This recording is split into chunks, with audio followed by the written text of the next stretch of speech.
Une route en forme de syphilis cutanée. Une brousse tout autour fiévreuse. Un bâtiment fatigué, on dirait qu'il est atteint de la maladie d'Alzheimer, qui accuse le coup de l'usure. Bienvenue à l'hôpital Alou Chem Dendeng.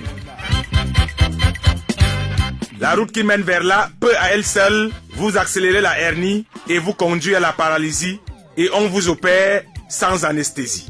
Il est plus facile de croiser un serpent sur son chemin qu'un patient venu se faire soigner. Les malades ont fui l'hôpital. On croirait que celui qui a besoin de la perfusion intraveineuse, c'est cet hôpital. Des grands bâtiments pratiquement à l'abandon.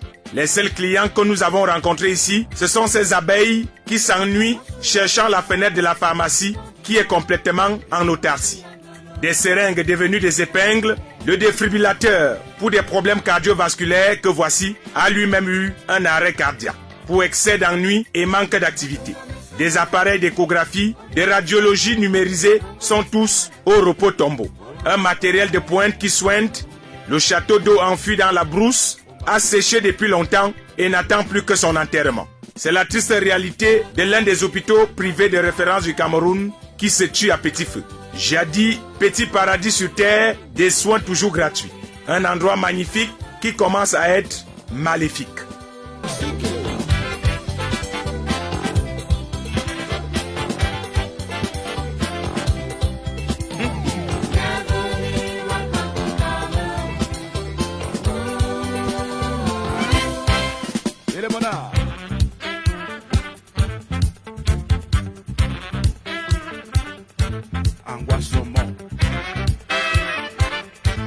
Pour le directeur par intérim, la faute revient aux patients qui n'ont pas intégré que la santé a désormais un coût.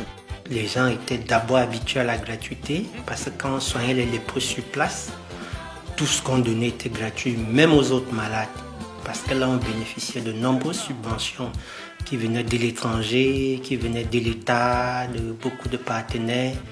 Et franchement, tout était gratuit, même la nourriture.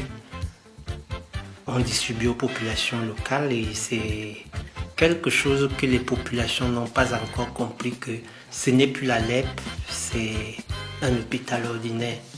Donc, il faut encore que ça aille progressivement dans les têtes des populations. Parce qu'il y en a qui reviennent même encore nous revendiquer la nourriture. L'hôpital dispose pourtant d'un matériel de pointe dernière génération qui est en chômage technique et pourrait bientôt attraper la lèpre à force d'être en stand-by.